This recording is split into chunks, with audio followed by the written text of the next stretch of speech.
오늘 저희 교회 55 정도 되신 여자 목사님이 부목사님이신데 갑자기 병이 발병을 해서 늦게 발견이 된 거죠. 그래서 치료하다가 결국은 돌아가셨어요. 그래서 조문을 갔다 왔습니다. 지난주에는 41살 먹은 또 우리 교회 안에 있는 젊은 부목사 한 분이 돌아가셨습니다. 이번에는 58살 먹은 또 부목사님 한 분이 또 돌아가셨어요. 젊은 분들인데도 젊은 것이 아무 이제 우리 생각같이 시간이 아직 많이 남아있을 것이라 생각하지만은 그것과 상관없이 세상을 떠난 것을 보았습니다. 제가 작년에도 거기 교회 신방을 갔는데 담임 목사님이 아직 오시지 않아서 제가 먼저 가서 기다리고 있는데 그 목사님이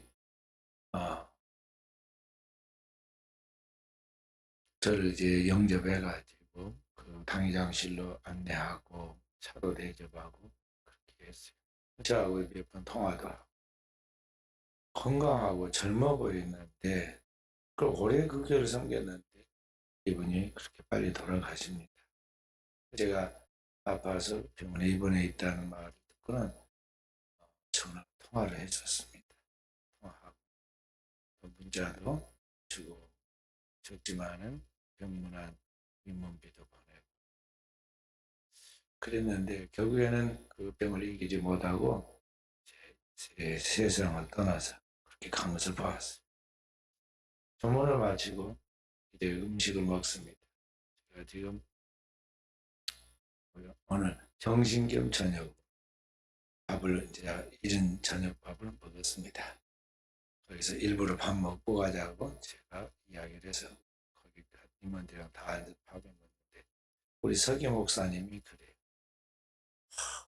죽음이 너무 가까이 우리 앞에 있는 것 같다. 그런 이야기를 우리가 임원으로서 현장에 이제 노예 현장에 이런 걸 살피다 보니까요. 이런 걸 보는 거죠. 나이가 드신 분들이 돌아가신 것에 대해서 우리가 때가 돼서 돌아가셨구나 그렇게 생각하니까 안타깝고 또 아쉽기도 하지만은 현재 나이 90대에서 돌아가시고 또 83세 돼서 돌아가시도 우리는 그냥 그래도 좀 빨리 돌아가셨다 이런 정도로 생각하는데 이게 40살 먹어가지고 세상을 떠나고 쉬운 넘어서 얼마 안 됐는데 세상을 떠난다. 그래 밥을 먹고 있는 자리에서 또 우리 후예계 집사님이 장로님이 저보고 그러는 거예요. 그가 장로님이 또 이렇게 찬바람을 잠깐 쉬더니 떨어져가지고 돌아가셨다. 처음에 제가 잘 못 알아듣거나 아니 그분이 어느 병원에 입원했다는 말이냐 그랬더니 그게 아니고 돌아가셨다. 그럼 몇 년생이냐 물어보니까 그 장로님과 같은 동갑이다. 그러니까 얼마 그렇게 많지도 않은데 70도 못 됐는데 그 지난 가을에 노예도 나오셨는데 돌아가셨다. 그러니까 죽음이 너무나 우리 앞에 가까이 있다고 하는 말이 실감이 나요. 그래서 오늘 우리 그리스도인들이 자신이 내일이 있을 줄 알고 다음이 있을 줄 알고 내년이 있을 줄 알고 우리가 뭔가를 꿈꾸고 그렇게 생각하고 심지어는 그 어떤 목적을 이루기 위해서 수단 방법 가리지 않고 그렇게 생각하지만요. 참 그게 어떻게 보면 덧없는 허무한 일이 될 수가 있어요. 오늘 여기 본문의 말씀에도 한 사람 율법학자의 이야기가 나오는데요. 그가 자신이 대단히 똑똑하고 의롭게 산 사람으로 생각하고 예수님은 시험한 이야기가 나옵니다. 예수님 앞에 나와서 율법학자가 뭐라고 물으냐면 내가 어떻게 해야 영생을 얻으리까? 사실은 자기가 지금 다 안다는 거예요. 자기는 이미 영생을 소유하고 있고 영생을 소유한 데는 자기가 박사라는 거예요. 근데 당신이 아는가 모르는가 물어보자고 지금 예수님을 시험하여 그렇게 물어보았습니다. 예수님께서 그 율법 학자에게 그가 이미 알고 있다는 걸 알고 그가 자랑하고 싶어서 그런 거니까 말해봐라고 그랬습니다. 율법에 무엇이라 기록됐으면 내가 어떻게 읽느냐. 그 말에 떨어짐과 동시에 이 율법 학자가 예수님께 대답합니다. 내 마음을 다하고 목숨을 다하고 힘을 다하여 뜻을 다하여 너희 하나님을 사랑하라 하는 것입니다. 신명기 6장 5절 말씀 탁 이야기합니다.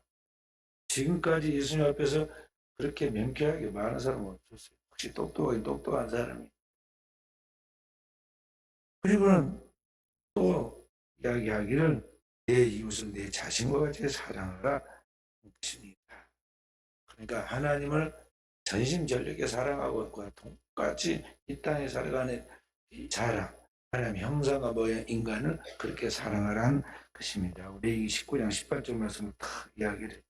그래서 주님이 그가 예수님을 시험하려고 지금 물어보는 그런 무리함이 있었음에도 불구하고 그가 참 똑똑하다고 칭찬해 줍니다. 내 대답이 옳도다. 이를 행하라. 그러면 살리라. 이제는 뭐냐? 아는 것이 끝나는 것이 아니고 내가 정말 하나님을 그렇게 사랑해야 한다는 거, 이웃을 그렇게 내 몸처럼 사랑해야 한다는 거 알았느냐? 문제는 그렇게 사는 것이다. 행하는 것이다. 행동하는 믿음, 행동하는 신앙을 가져야 그게 진짜다 하고 주님이 지금 그 얘기 이야기를 해주죠. 그리고 주님께서 그에게 지혜롭게 대답하는 그에게 네가 하나님의 나라에서 멀지 않도다. 하나님 나라에 들어간다 그런 것이 아니라 자기에 있고 너는 들어간다 그 말하는 것이 아니라 네가 하나님 나라에 멀지 않도다. 아직은 멀다. 아직은 멀지만은 네가 하나님 나라에 들어가는 게 멀지 않다. 그래서 이 사람이 그 정도에 머물러야 돼. 사람은요 항상 적당히 머무를 줄 알아야 돼. 그런데 이 사람이 주님이 칭찬하니까 붕 떠가지고 더 자랑하고 싶었어요. 자신을 더 옳게 보이고 싶었어요. 그래서 예수님께 또 물었습니다. 그러면 내 이웃이 누구입니까? 그때 예수님께서 그에게 이웃이 누구인가에 대하여 이야기한 말씀을 오늘 우리가 잘 알고 여러 번 이 본문을 보았던 선한 사마리아의 이야기. 굿 사마리탄, 좋은 사마리아. 그러면서 그 이야기를 지금 해주죠. 어떤 사람이 예루살렘에서 여리고 내려가다가 강도를 만났어요. 예루살렘에서 여리고로 내려갔다는 것은 뭐냐면 예루살렘 쪽에서 보면은요 평지예요. 그런데 그게 내려가는 길입니다.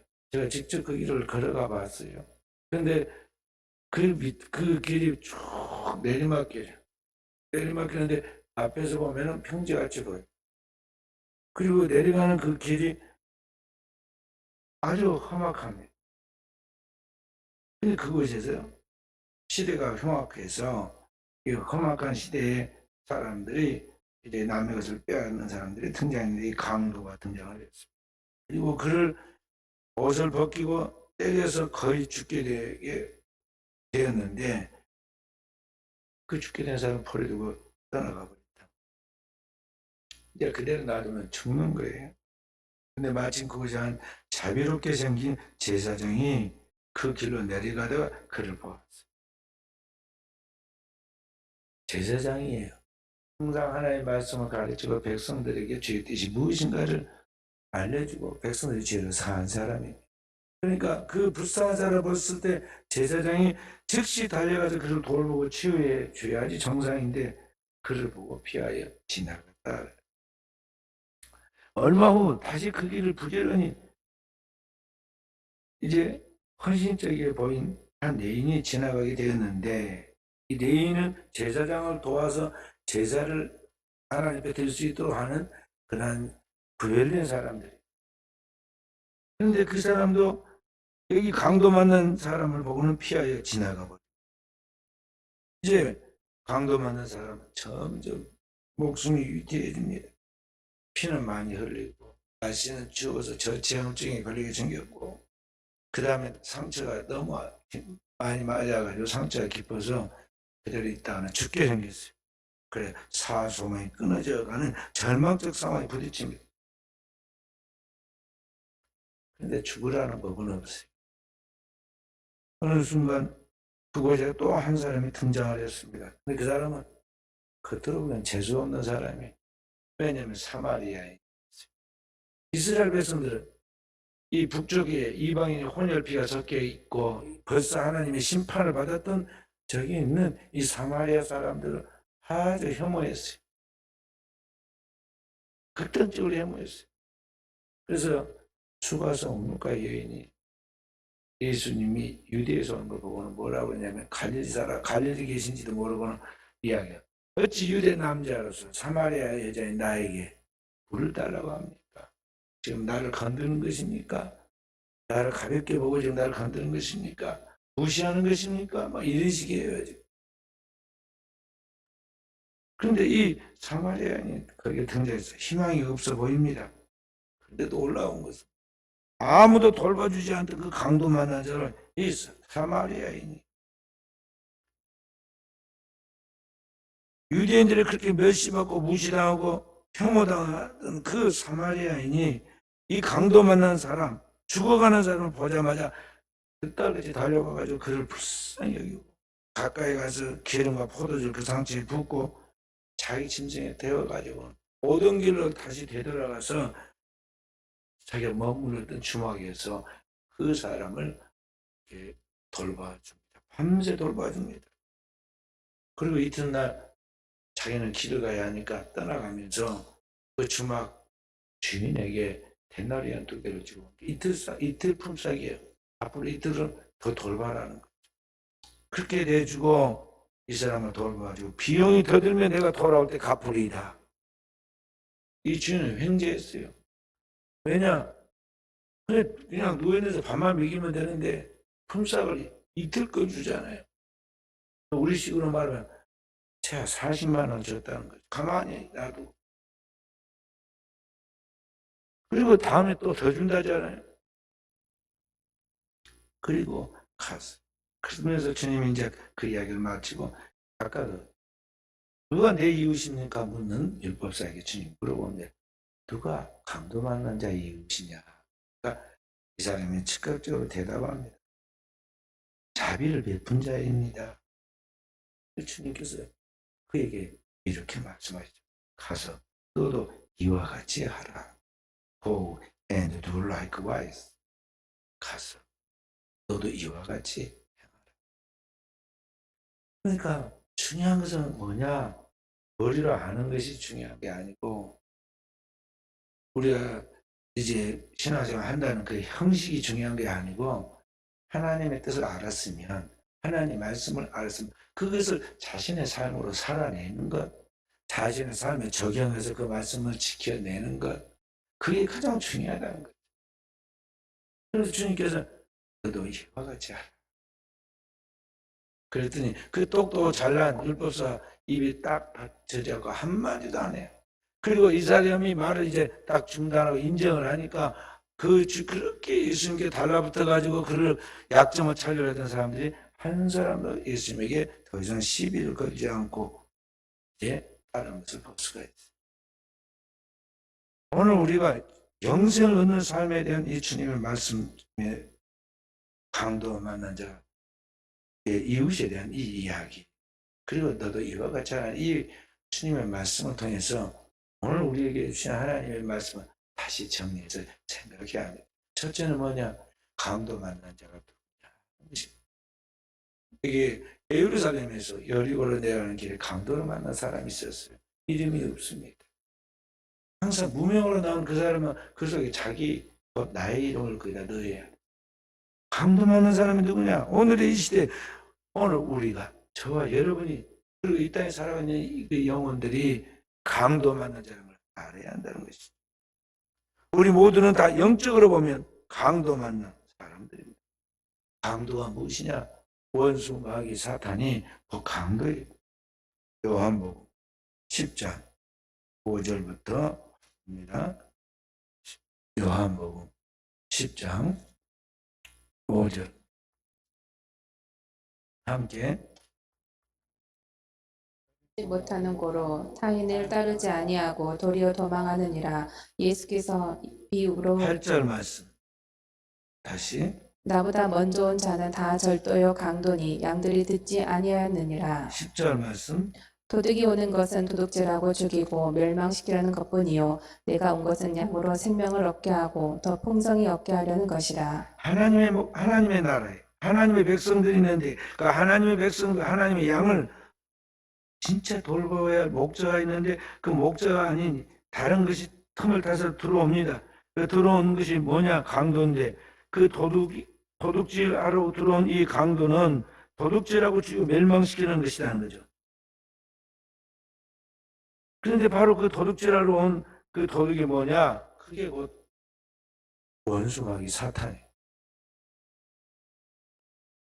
반면에 양을 돌보고 양을 지키기 위하여 온 목자는 누구냐? 바로 예수 그리스도의 나는 선한 목자라. 그래서 양을 생명을 얻어 풍성히 얻도록 선한 목자이신 주님을 여기 비교해서 이야기를 하고 있죠.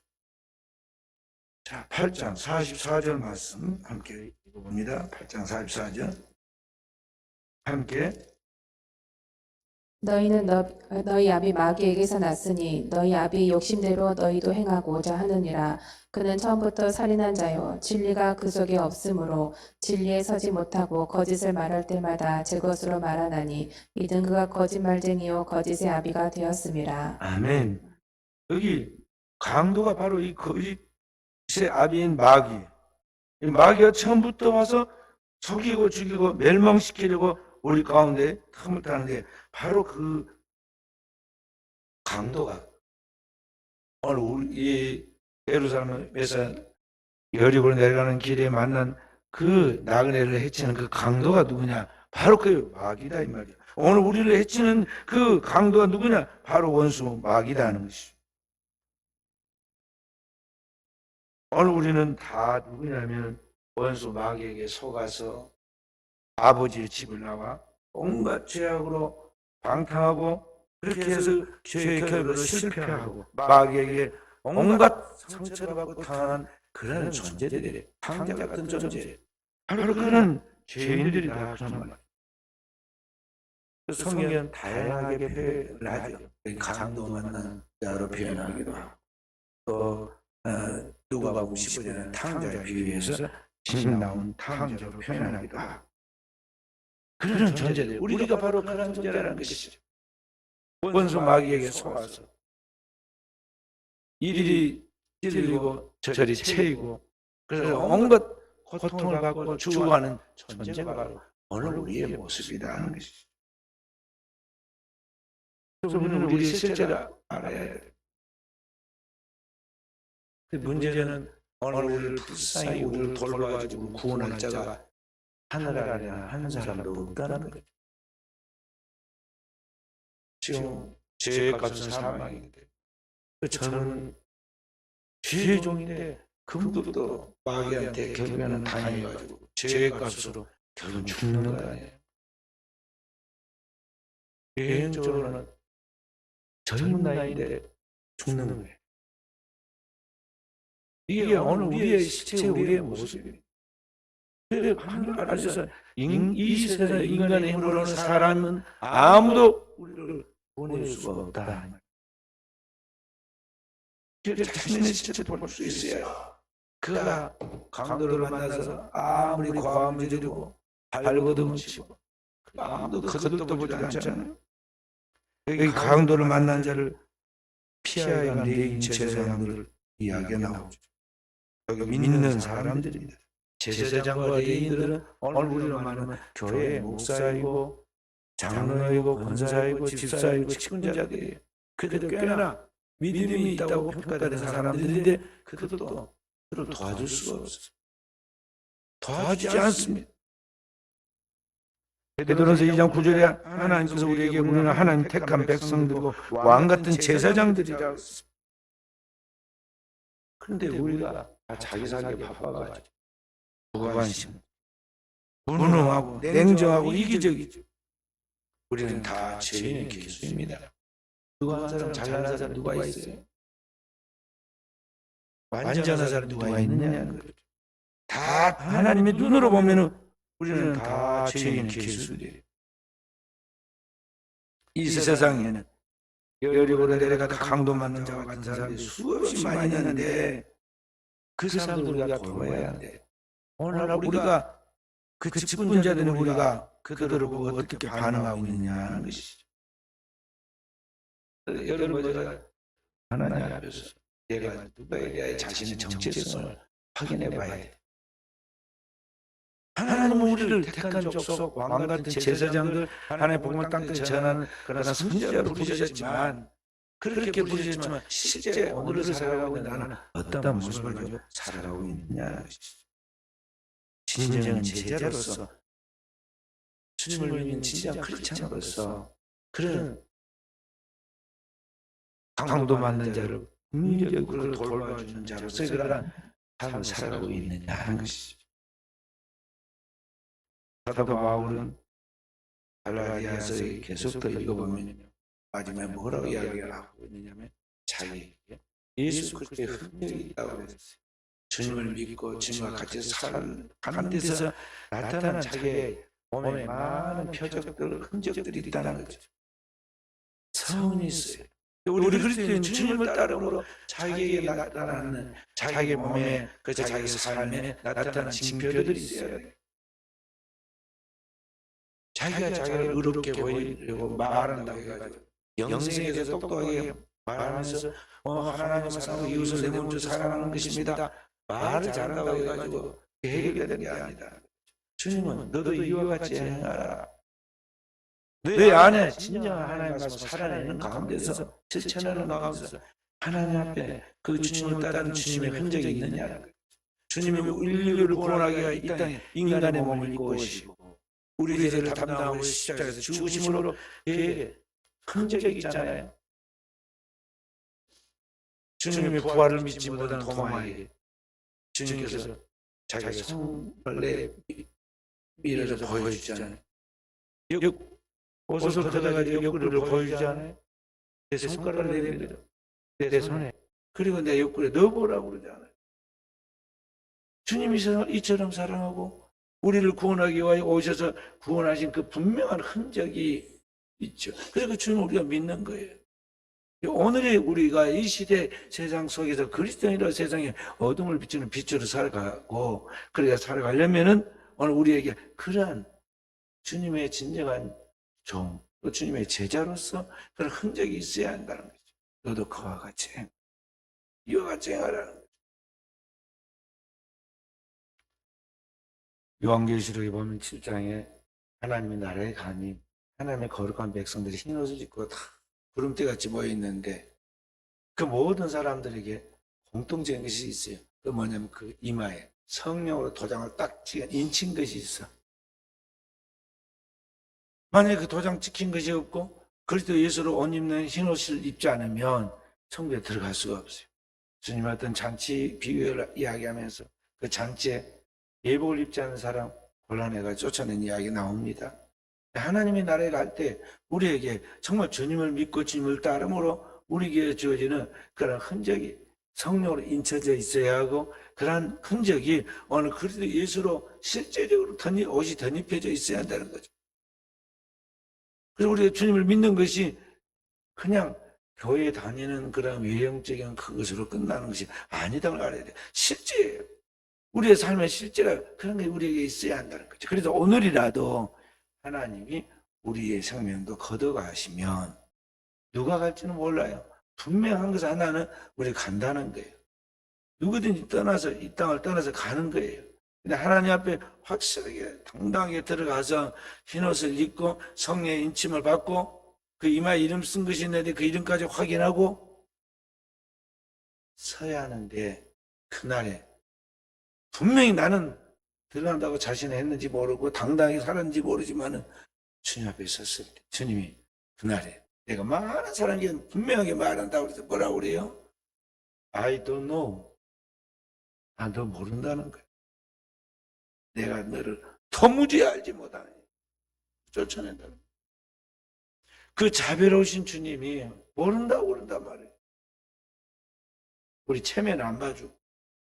그날에 많은 사람이 내가 주의 이름으로 귀신을 쫓아내고 병든 자를 낫게 하고 주의 이름으로 많은 일을 행하지 않았습니까? 사람들이 다 알아주는 거 모르십니까? 그렇게 하겠지만 주님은 분명히 그날에 말하는 너를 도무지 알지 못하니 마귀와 그 수하들과 예비된 영원한 지옥으로 떠나가라 하고 바깥으로 내쫓아 슬피 울며 이를 갈게 만든다. 지옥에 떨어뜨린다는 거.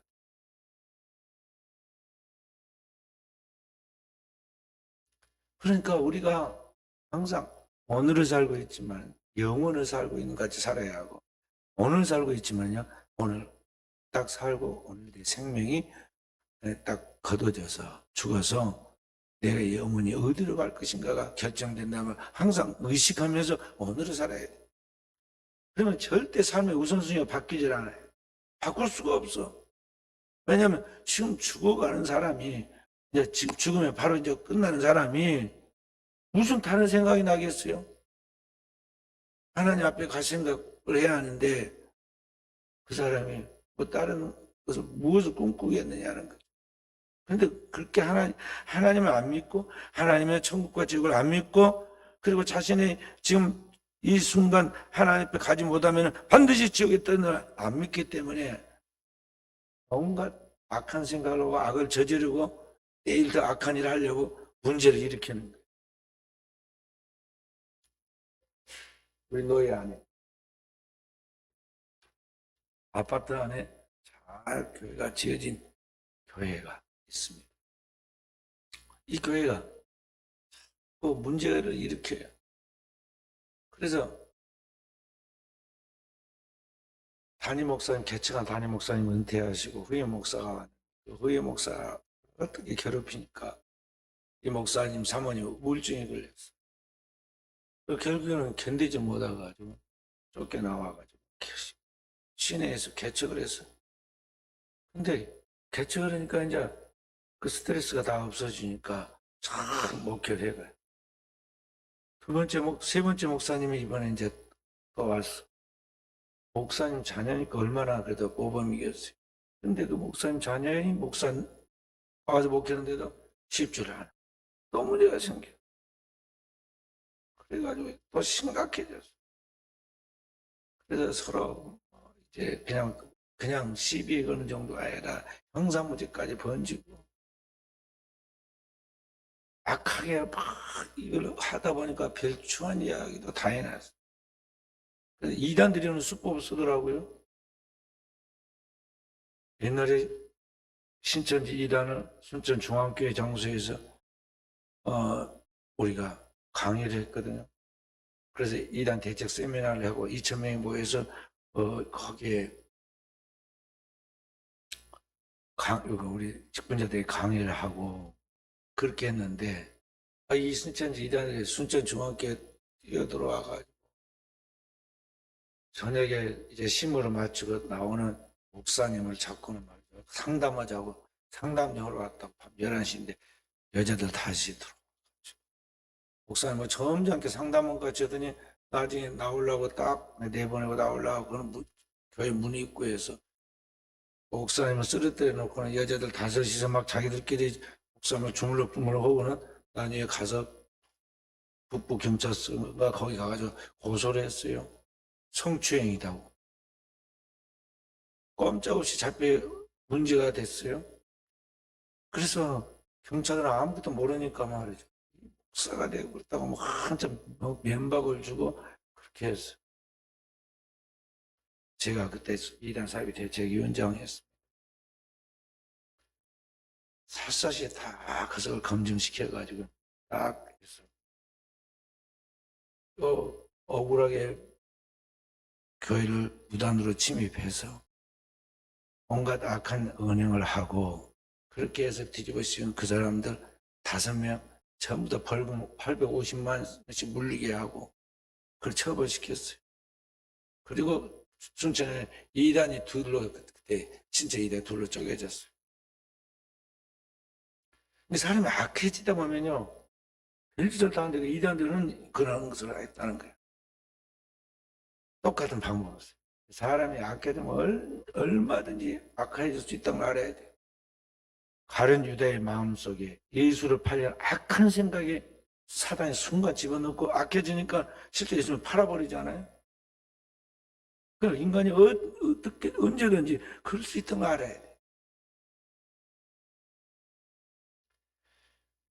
그러니까 오늘 우리가 진짜 살아계신 하나님의 임재와 하나님 앞에서의 내 영혼이 영원한 생명을 얻느냐 영원한 멸망으로 나아가느냐 기로에서 우리가 오늘을 살고 있다는 이 사실을 정말 하나님에 껴있는 자로서 명확하게 서서 오늘을 한 걸음 한 걸음 하나님 앞에 신실하게 살아가야지. 그렇게 살지 않으니까 그냥 술 취한 사람이 정신없이 살듯이 이 세상과 세상에 있는 것들을 빠져가지고 거기에 파묻혀 살아가다 보니까 선과 악에 대한 분별력도 없고 하나님의 앞에서 영생과 영벌에 대한 그런 두려움도 없고, 그리고 오늘을 이 세상과 세상에 있는 것들이 전부인 것 같이 육신적이고 정력적이고 마귀적인 것인지 분별하지 않고 그것에 몰두해서 살다 보니까 죄 위에다가 더 큰 악행을 저질러서 자기의 영혼의 파멸을 가져온다는 거죠. 그래서 오늘 우리는 하나님 앞에 신앙생활에 나가면서 항상 우리 자신에 대하여 스스로 자기 자신을 점검해야 돼. 내가 진정한 하나님 앞에 하나님 믿는 자녀인가? 그리스도인인가? 주님을 따르는 직분자로서의 제자인가? 이걸 생각하면서 하나님을 기쁘시게 하는 자로, 하나님을 영화롭게 하는 자로, 하나님 앞에서 우리의 신앙과 삶이 선한 열매가 가득한 성령의 열매가 있는 그런 빛의 자녀로서의 우리의 삶을 잘 이기매하는데 우리의 인생의 꿈, 그 보람을 갖고 나아가는 깨어있는 종들이 되어야겠습니다. 만약 그런 믿음으로 살지 못하면 우리의 믿음은 뭐냐? 죽은 믿음. 살았다는 이름은 가졌지만 세상은 죽은 자예요. 죽은 믿음이라는 거죠. 죽은 송정들이에요. 에스겔 선지자가 어느 날 기도하고 있는데 환상을 봅니다. 하나님께서 그의 영으로 에스겔 머리를 털을 잡아가지고 공중을 끌고 올라갑니다.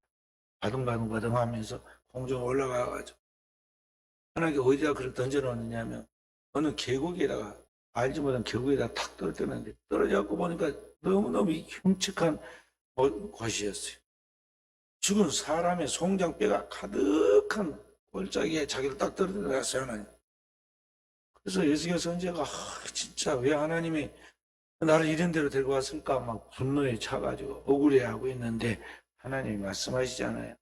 인자야, 이 마른 뼈들이 살겠느냐?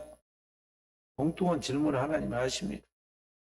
아니 죽었고 완전히 몇십 년 돼서 그 백골이 널브러져 있어서 그게 도저히 이제 어떻게 할 수 없는데 그 마른 뼈들을 보고 살겠느냐고 그러잖아요. 그러니까 인자라고 부르는 그 에스겔 선지자가 뭐라고 그래요? 주께서 아십니다. 나는 모르겠습니다. 주께서 아십니다.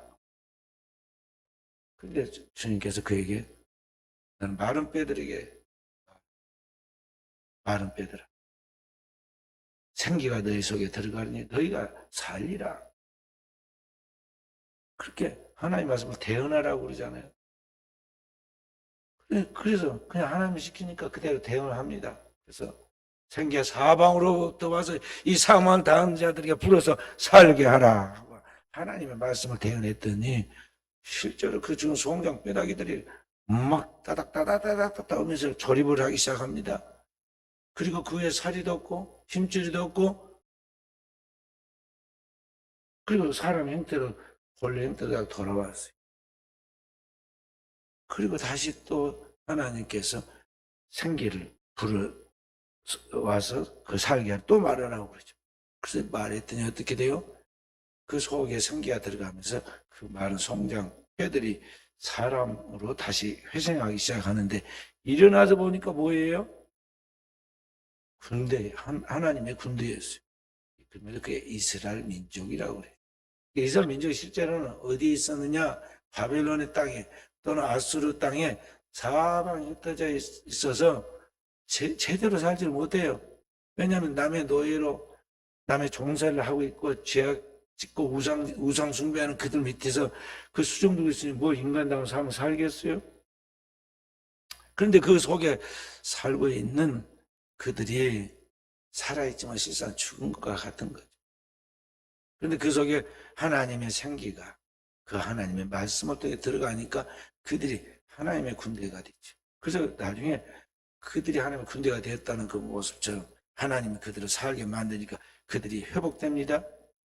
그래서 그 바벨론 땅에서 가만 죽은 송장처럼 있던 그들이 모여서 기도하고 하나님 말씀을 묵상하고 그리고 예배하고 그랬어요. 그래서 그들이 모여서 예배하는 그곳이 그들이 모이는 장소라고 해서 신화고고 회당이라고 불렀어요. 장차 교회의 모형입니다. 그리고 영적으로 회복된 그들이 이제는 살아서 뭘 하고 나오냐? 이집트를 바벨론을 박차고 거기서부터 나와가지고 어디로 돌아오느냐? 그들이 포로되어 갔던 바로 가나안 땅, 약속의 땅 가나안 돌아와요. 죽은 자가 살아서 돌아옵니다. 그러니까 오늘을 살아가는 이 세상 속에 많은 사람들이 주여 주여가 하나님을 믿는 것 같지만 영적으로 보면 죽어 있을 수가 있어요. 그러나 그 중에서 진짜 하나님 앞에서 하나님의 말씀으로 하나님의 영으로 살아서 하나님과 함께 생명의 교통을 이루는 하나님 백성들이 있는데 그들이 진짜 하나님 나라에 그대로 들어간다 이 말이에요. 그래서 여러분과 저는 바로 오늘의 시대에 진정 하나님 말씀으로 살고 하나님의 성령으로 무장해서 하나님의 진정한 하나님의 군대처럼 오늘을 살아서 주님의 나라에 바로 나갈 수 있는 그 백성들이 이끌고 나갈 수 있는 하나님의 군대가 되어야겠어요.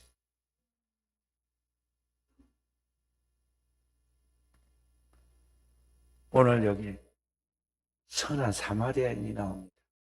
여기 제사장도 안 되고 레인도 안 되는데 여기 아무도 기대하지 않은 사마리아인이 이 강도 만난 사람을 돌봐줍니다. 사람들은 그 사마리아인이 착한 사람이라고 그런 줄 압니다. 근데 당대 사마리아인들은 실제로 질이 떨어졌어요. 그래서 구약 성경에 보면은 북쪽 사람들이 자꾸 우상을 숭배해서 질이 떨어져서 먼저 죗값을 치르고 하나님의 멸망했거든요. 그 땅에 이방인들이 와서 피가 섞여서 혼합심을 가졌어요. 거기서 무슨 선한 게 나오겠어요? 여기 사마리아인, 여기 나오는 이 선한 사마리아인 누구냐? 바로 사마리아, 곧 사마리아에 있는 갈릴리에 오신 예수 그리스도를 뜻하고 있어요. 예수님을 사람들이 그때 당시 뭐라 하냐면 나사렛에서 무슨 선한 것이 나올 수 있겠느냐 하면서 그렇게 이야기를 했던 거예요. 예수님을 그 지역, 북쪽 지역에 있는 이 사마리아 그쪽에 상징적으로 표현을 주님께서 하여서 여기 사마리아인이라고 표현한 거예요. 그러니까 아무도 인간이라면 자비를 베푸는데 이렇게 완벽하게 베풀 수가 없어요. 로마서 3장 9절부터 23절에 보면 의인은 없나니 하나도 없다고 그랬어요. 유대인이나 헬라인이나 다 죄 아래 있다고 그랬어요. 그래서 우리의 몸에서 독만 쏟아내고요. 온갖 죄악만 저지르는데 우리에게서 무슨 선악이 나올 수 있겠느냐. 로마서 3장 23절에는 뭐라고 말씀하고 있습니까? 모든 사람이 죄를 범하니 하나님의 영광이 이룰 수 없다 그랬어요. 바로 그런 죄인들인데 거기서 뭐가 나오겠냐는 거예요. 그런데 여기 사마리아인이라 하는 뭐냐면 사마리아에 오신 나사렛 예수를 말하고 있는데 바로 나사렛 예수 그리스도만이 오늘 진짜 강도 만난 이유. 다시 말해서 강도와 같은 원수마귀 사탄으로부터 속고 당하고 그 영과 홍과하고 육신이 다 망가져서 사망 음침한 골짜기에 죽게 되어 있는 이 멸망당한 그런 사람. 오늘 여기 강도 만난 자와 같은 내 자신을 구원하는 바로 그분이 선한 사마리아인으로 오신 예수다 하는 것입니다.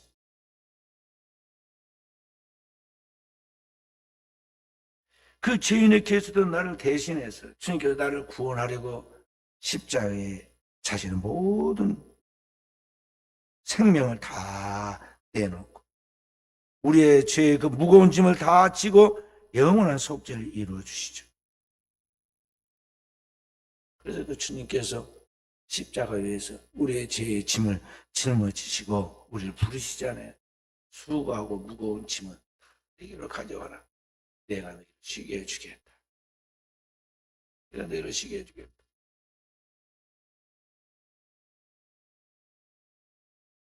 오늘 새벽에도 제가 새벽 기도를 끝나고 올라왔는데 몸이 너무 안 좋아요. 그렇게 이러고 있으면 안 되는데 내가 지금 뭔가 좀 할 것이 있고 그런데 안 되겠어요. 그래서 좀 누워 있었어요.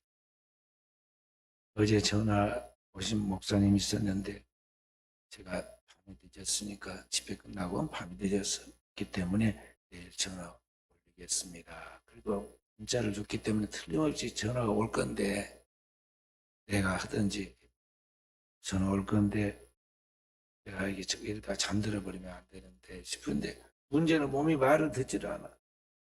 몸이 말을 듣질 않아. 그래서 뭔가 지금 몸이 아픈 거지. 왜 그럴까? 내 몸이 왜 이럴까? 나중에 다시 깨달았어.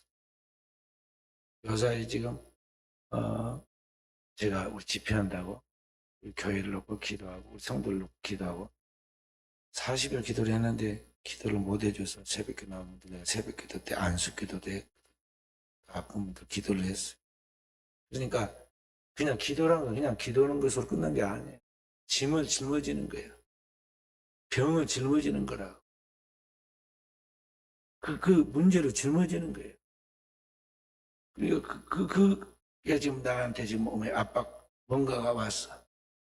내가 그것 때문에 그러구나 깨닫고 이제 아침을 간단하게 제가 알아서 먹고 다시 몸을 추스려가지고 지하에 내려가서 제 기도전에 가서 기도를 시작했습니다.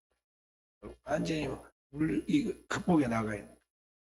내 힘으로는 안 돼요. 오늘 십자가에서 인류의 모든 죄와 허물, 우리의 질병, 우리의 저주와 재앙을 다 감당하고 하나님 앞에서 속죄의 피를 흘려 죄 값을 완전히 처리하신 주님께서 그 십자가에서 다 이루었다고 선언하는 그 순간까지 모든 걸 다 처리하신 그 주님께서 그 수고하고 묵은 짐을 다 짊어진 주님께서 우리의 짐을 다 해결했기 때문에 저는 주님 앞에 나가서 내 짐을 주님께 맡겼습니다. 내 이러저런 내가 담당한 내가 기도하고 있는 우리 성도들의 모든 문제들 또 제가 짊어지고 가야 할 그런 노예와 총의 문제들 이런 것들을 다 해서 주님께 다 넘겼어요. 주님께 전가시키는 거예요. 주님이 다 우리 짐을 짊어지시는 그리고 모든 걸 해결하신 분이시고 그럴 능력이 있는 살아계신 하나님이시기 때문에 그분에게 또 넘겨요.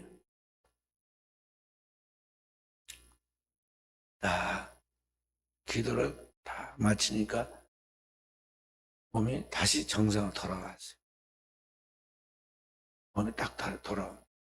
근데 대다수 사람들은 뭐냐면 그 주님께 맡기는 법을 몰라. 주님께 맡기는 게 믿음이고 맡기는 게 그게 기도인데 성도들이 기도를 통해서 주님께 그걸 맡겨야 하는데 그걸 안 맡기고 자기가 꽉 쥐고 있어. 근심, 걱정, 염려로 완전히 스트레스를 받고 주님이 이끄시는 대로 가야 하는데 성령이 이끄시는 대로 가야 하는데 세상이 주는 생각을 따라서 인간의 수단과 방법으로 문제를 해결하려고 하니까 해결이 안 되는 거예요. 그래서 결국에는 마귀한테 당한다 이 말이죠. 원수 마귀가 강도처럼 와가지고 우리를 패대기 치고 우리를 찌르고 우리의 것을 빼앗아가지고 죽게 만들었는데 그 마귀한테 우리가 끝까지 그렇게 당하고 있어. 우리를 구원하러 오신 선한 사마리신 주님께 우리가 맡겨야 돼. 그 주님을 의존해야 돼. 이 강도 만난 사람은 딱 한 가지밖에 한 게 없어. 뭐가 됐을까요? 사마리아인에게 나 좀 살려주시오. 나 좀 살려주시오. 나 좀 살려주시오. 외치고 손짓 발짓 할 수 있는 걸 했겠죠. 우리가 할 수 있는 것은 주님 앞에 그것밖에 없어. 주여 나를 구원하소서. 나를 구원해 주십시오. 나를 살게 해 주십시오. 살려 주십시오. 그걸 부르짖는 거예요. 그런 거룩한 몸짓으로 하나님 앞에 부르짖으면 문제는 주님이 해결하신다.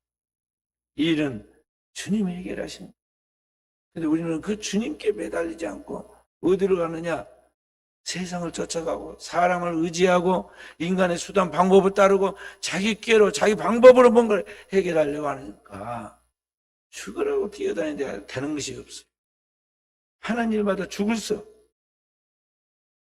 세상은 다 그렇게 사는데 그리스도인들까지도 그렇게 산다는 것은 어리석은 일. 누구를 위하여 기도로 나옵니까? 누구를 위하여 우리가 예배를 드리냐는 거죠. 누구를 위하여 우리가 교회에서 봉사를 합니까? 자기 문제예요, 자기 문제. 자기가 하나님 앞에 영원히 사느냐, 살지 못하느냐, 자기의 문제예요. 자기를 위해서 기도하는 거예요. 자기 살려고 기도하는 거단 말이에요. 자기 잘 되려고, 복 받으려고 교회에서 예배하고 충성하는 거예요. 봉사하는 거예요. 누구를 위해서? 그런 거지. 여러분, 생색을 내지 마세요. 응? 아이들이 엄마 아빠를 위해서 공부하는 것 같지? 나 기분 나쁘니까 밥 안 먹고, 나 화나니까 나 이제 공부 안 하고, 어쩌고저쩌고 뭐 집 나간다 그러고, 아이들이 철이 없어 그러듯이 말이죠. 하나님을 믿는 게 이게 큰 죄, 나 같은 죄인을 하나님이 선택하고 구원해 주어서 오늘 하나님의 백성 삼아 주셨으니까 내게 주어진 그 기회를 하나님의 영광을 해야 정말 거룩하게 의롭게 하나님을 기쁘시게 하나님 앞에서 정말 즐거움으로 섬겨야겠다. 그런 자세로 나는 죽어도 주님만 영광 받으시면 됩니다. 그렇게 생각하고 나가야 하는데 우리 대다수 교회 다니는 사람들이 말이죠. 생색을 내. 제발 좀 알아주라고 이야기를 하죠. 우리 주님이 다 보시고 물 한 그릇이라도 물 오늘 누가 물 떠왔어요? 물 한 그릇 대접한 것도 하나님 다 상을 주시는데 분명히 성경에 기록했죠. 다 했어. 절대 하나님 앞에서 헛된 것은 없어. 주일날 조금 더 일찍 오는 거, 또 안내 보는 거, 또 오고 가면서 성도들 서로 그렇게 태워다 드리고 그런 공개하는 거, 다 주님이 불꽃 같은 눈으로 살피시고 하나하나 체크해서 그날에 주님이 상을 주실 거예요. 하나님 상이 진짜지. 사람은요, 하나를 줬으면요, 반대 기브앤 테이크야. 갚아야 돼. 안 갚으면 섭섭하다 울고, 그 다음에 욕을 바가지로 얻어먹어요. 하나님만이 한없이 죽어도 아까워하지 않냐고 후회하지 않냐고 끝없이 베푸시는 분이시지 세상에는 아무리 천사같이 좋게 보이는 사람도 공짜가 없어요. 반드시 대가가 따른다는 거 알아요. 그러니까 하나님 앞에서 우리가 인정을 받고 하나님 앞에 상을 받아야 하는데 하나님은 심은 대로 내가 너에게 축복해 준다고 그랬어요. 근데 세상에서는 하나시면 하나 나오지만 하나님 앞에서는 창조적인 결실로와 30배, 60배, 100배 어느 곳에서는 1000배까지 축복하신다고 그랬어요. 그러니까 그 하나님 앞에서 우리가 신앙생활하는 게 얼마나 가치 있고 축복인가를 우리가 알아야겠어요. 우리 교회가 영적 싸움이 얼마나 컸습니까? 우리 교회가 한참 부흥할 때 우리 전체은혜교회 부흥할 때 2005년, 6년에 2년 동안에 교회가 2배로 부흥했어요. 숫자적으로도 그렇고 재정적으로도 그렇고 부흥했는데 사단이 가만두지 않고 공격했습니다. 그래서 우리 교회가 완전히 강도 맞는 자가 거밤 맞아 죽게 된 거지. 교회가 그렇게 되고 말았습니다. 우리 주님의 몸된 교회 성경 우리 성도들과 함께 제가 완전히 거의 거반 죽음까지 됐어요.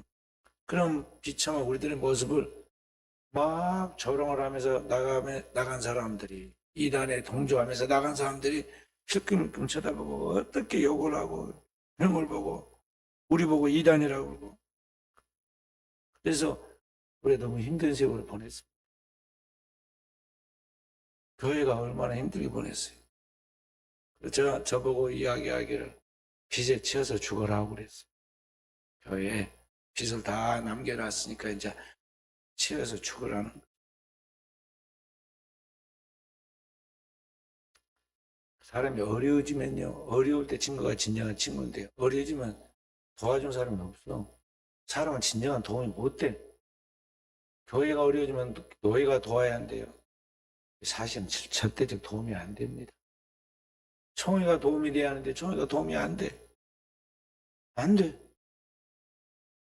참 이상한 방법만 쓰려고 그러고 진정한 근본적 치유를 하려고 하질 않아요.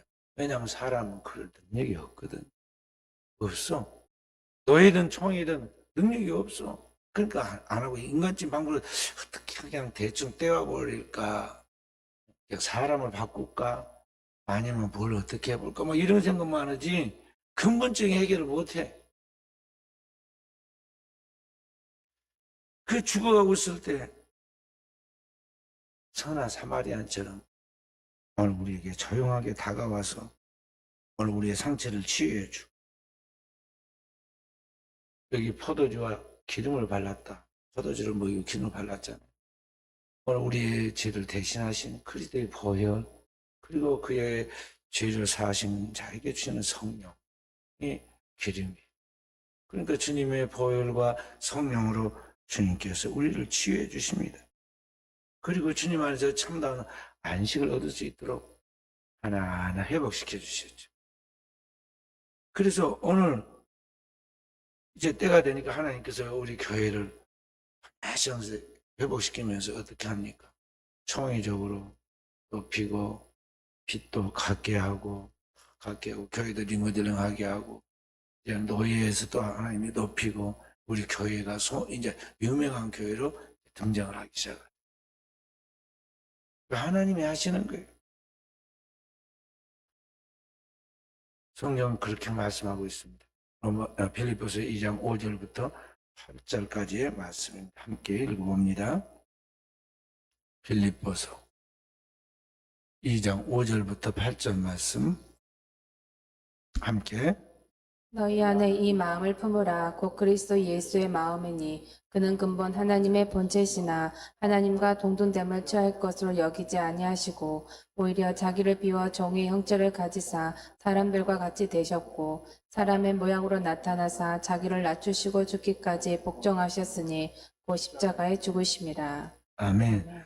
우리를 위하여 자신의 형을 비우고 낮추고 십자가에 희생하여 죽기까지 그렇게 해서 우리를 구원하고 치유하고 회복시키신 선한 사마리아에 오신 그 주님을 여기에 지금 말씀하는데 너희도 이와 같이 하라. 신주의 말씀처럼 너희도 이 마음을 품어라. 예수님과 같은 그런 마음을 품어라. 그의 영을 소유하라. 그랬어요. 여기 이 마음을 품으라는 원어는 이 영을 품으라는 거예요. 영을, 예수 그리스도의 영을 품으라는 거예요. 그렇게 할 때 9절, 10절, 11절에 말씀하죠. 함께. 이러므로 하나님이 그를 지극히 높여 모든 이름에 뛰어난 이름을 주사 하늘에 있는 자들과 땅에 있는 자들과 땅 아래 있는 자들로 모든 무릎을 예수 이름에 꿇게 하시고 모든 입으로 예수 그리스도를 주라 시인하여 하나님 아버지께 영광을 돌리게 하셨느니라. 아멘.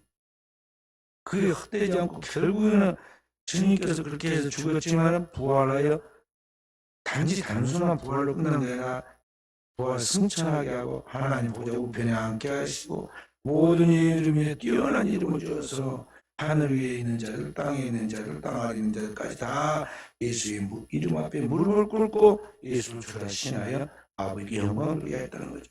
그와 같이 우리를 하나님이 세우시고 축복하신다는 것입니다. 그래서 오늘 우리는 그와 같이 주님이 걸어간 그 길을 그대로 따라가야 돼. 그렇게 살아라.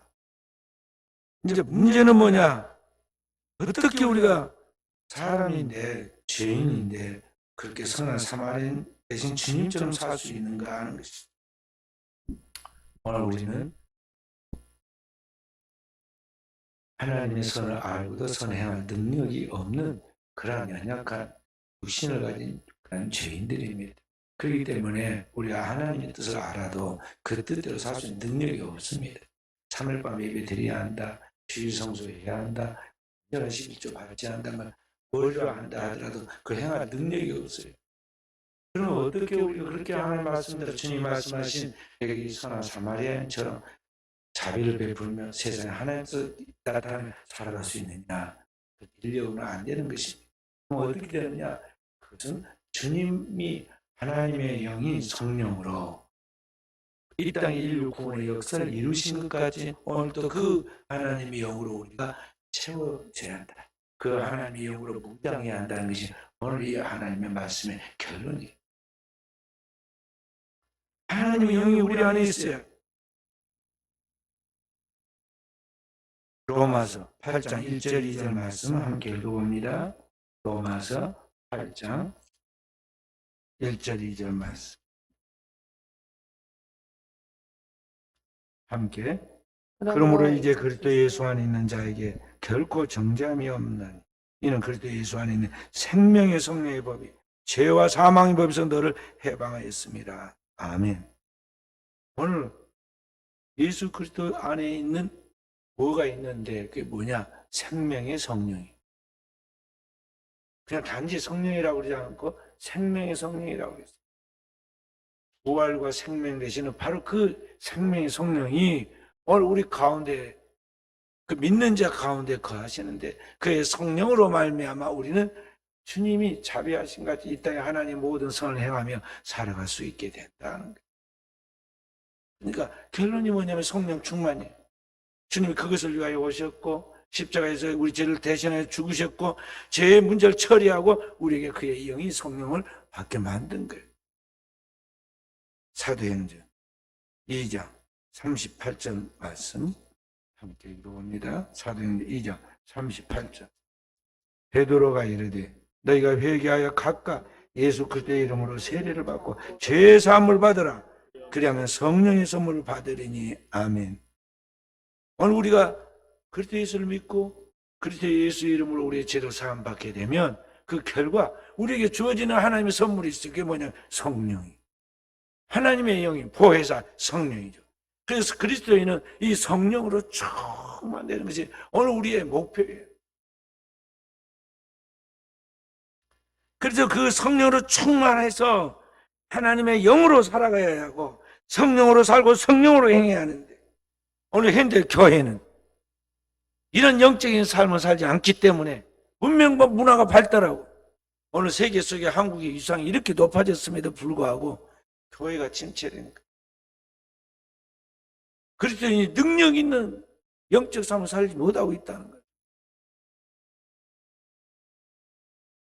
성령이 우리에게 임하시며 우리가 권능을 받고 예루살렘에서부터 온 유대와 사마리아 땅 끝까지 그리스도의 증인으로서 역할을 감당할 수 있는데 문제는 그의 하나님의 성령으로 무장돼야 하는데 그게 안 돼 있다는 거죠.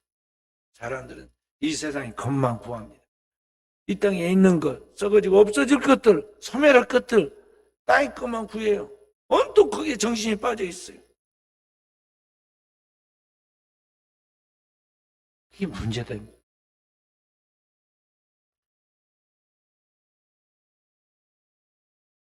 옛날이나 지금이나 아기 낳는 것은요 원시적인 방법이잖아요.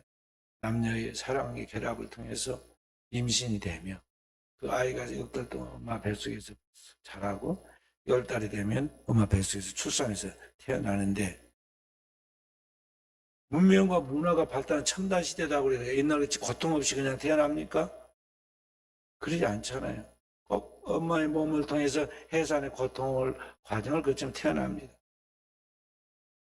우리가 하나님 앞에 영적인 사람으로 그렇게 되는 것은 이제 시대가 발달하고 문명과 문화가 발달하고 뭐 화면에 다 띄워서 강단에 큰 TV, 대형 TV 스크린이 설치돼 가지고 찬송도 나오고 뭐 글자도 나오고 다 띄워져 있으니까 그렇게 해서 신앙생활이 참 은혜가 되고 성령 충만합니까? 전혀 그거 아니에요. 스크린과 관계없다니까요. 첨단의 악기가 관계없고 파이프 오르간 있다고 해서 되는 게 아니에요. 성령이 충만하면 해산의 고통이 필요해. 그리스도의 형상이 이루어져서 주님이 하나님의 아들이 본래의 그런 영광처럼 형상처럼 되어지듯이 오늘 우리가 주님의 형상을 이루려면 우리가 그렇게 하나님 앞에서 물과 성령으로 거듭나는 해산의 고통이 필요하다 이 말이에요. 우리 조상들이 마가의 다락방에서 울고불고 부르짖고 기도하고 몸부림을 치는 가운데 성령이 임하시고 성령 받은 그들이 회개하고 능력 받아서 복음을 전했던 것 같이 130년 전에 우리나라에 우리나라 초대교회 성도들이 하나님 앞에 막 부르짖고 기도하고 밤이 새도록 매달리고 그렇게 해서 성령 받아서 한국 강산에 성령의 불이 타올랐던 것이지 오늘날 같이 편하게 쉽게 쉬어보는 것 같이 말이죠. 그렇게 해가지고 그리스도인이 능력 있는 멋있는 하나님의 천국 갈 사람이 됐느냐? 아니다 이 말이에요. 확실하게 물과 성령으로 거듭나는 그 고전적인 방법을 그대로 따라야 돼. 그러니까 우리 그리스도인들은 요령 부리면 안 돼. 진짜 믿으려면요. 자기 눈으로 나중에 시력이 없어가지고 노안이라고 글자 안 보여서 모닝 때 와요. 그러기 전에 성경 한 절이라도 더 읽고 귀가 안 들릴 때가 와요. 청가 상실할 때와 말씀을 듣고 그리고 내 무릎이 이제 연골이 달아져가지고 걷기가 어려울 때가 와요. 그러기 전에 하나님 성전에서 무릎을 꿇고 기도해야 돼. 한 번이라도 교회 와가지고 더 기도해야 돼. 그래서 진짜 성령이 그 배에 생수의 강이 흘러나리라는 거지만 충만하게 흘러나와가지고 찬양이 기도가 방언이 영안이 열려서 환상이 다 보여야 돼. 그게 정상적인 그리스도인이야. 그 신비주의자가 아니야.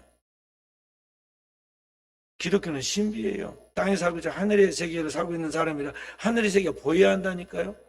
하나님의 뜻이 깨달아져서 하나님의 깊은 것이 통달돼야 하고 하나님의 나라의 실제인 영원한 하나님의 세계 하나님의 보좌와 그 우편에 앉아 계신 그리스도와 천군 천사와 구원받은 성도들의 그 무리가 다 보여야 돼.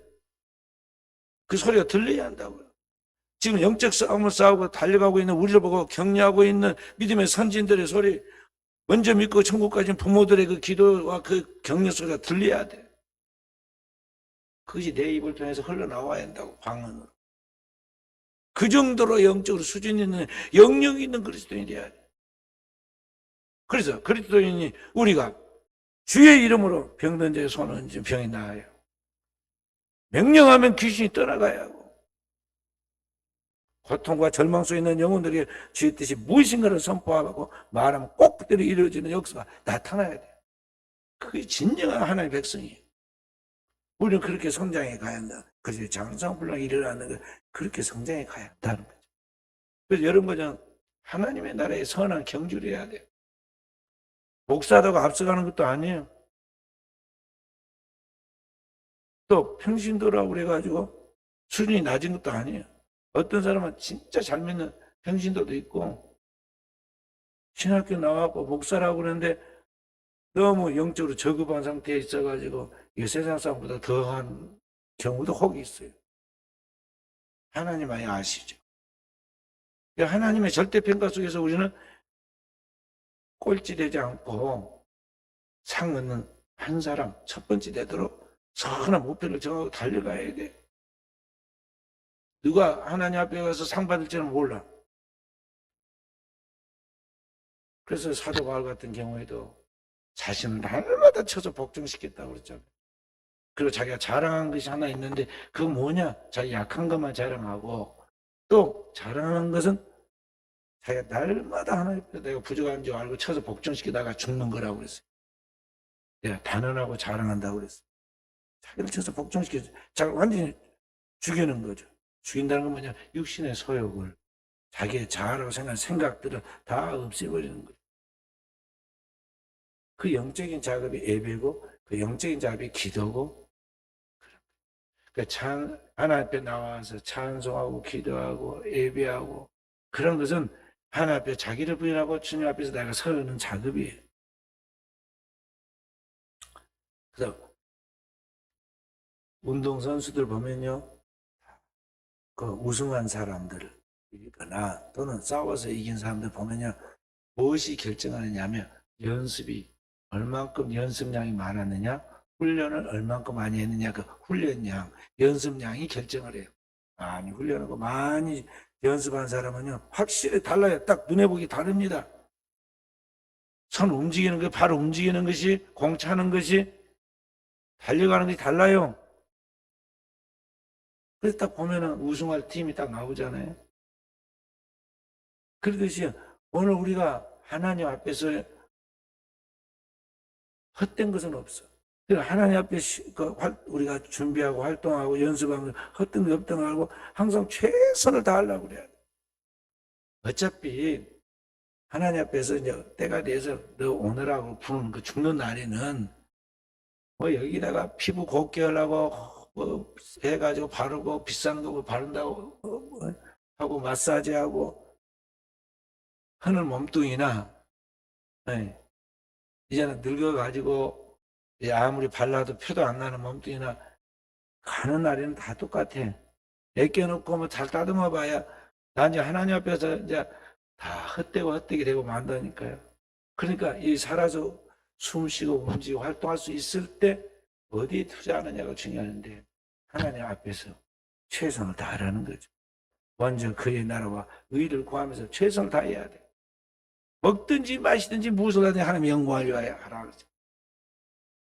사도 바울은 살든지 죽든지 내 몸에서 그리스도가 정케 되기를 원한다고 그랬어요. 이것이 그리스도인이 우리 여러분과 제가 힌트를 얻어가지고 따라가야 할 그런 우리의 신앙의 그런 자세예요. 어디 누가 참 믿는다 그러면요, 거룩한 경쟁심을 가져야 돼.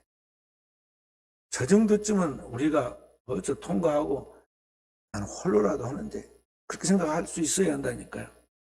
그 엘리야 같은 사람은 그 산에서 얼마나 외롭겠어요. 바람만 쌩쌩 부는 산 위에서 아무도 없는데 혼자 맨날 밤이고 낮이고 하나님께 찬양하고 말씀 묵상하고 기도하고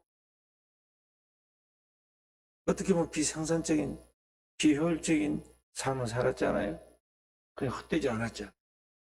이스라엘의 개혁을 일으키고 장차 오시는 그리스도의 구속에 동참하는 자로서 하나님의 증인이 되잖아요. 혼자라고 여러분 그걸 갖다가 쓸쓸해하고 그렇게 생각하지 말아야 돼. 내가 혼자라도 달려갈 수 있는데 대단히 좋은 줄 알아야 한다. 나는 요새 우리나라에 보면 다니엘 기도회라는 기도회가 있어서 한 번도 그 본 적은 없어. 그 전체 이렇게 뭐 하는 것을 본 적은 없는데 듣기는 듣고 이 글자는 봤고 이야기는 들었어요. 21일 동안 틀림없이 이렇게 하는가 보다. 스크린에다가 누군가 나와서 간증하고 설교하고 그 성도들이 그걸 보고 교회들이 그걸 따라하는가 보다. 그렇게 이제 제가 짐작은 하죠.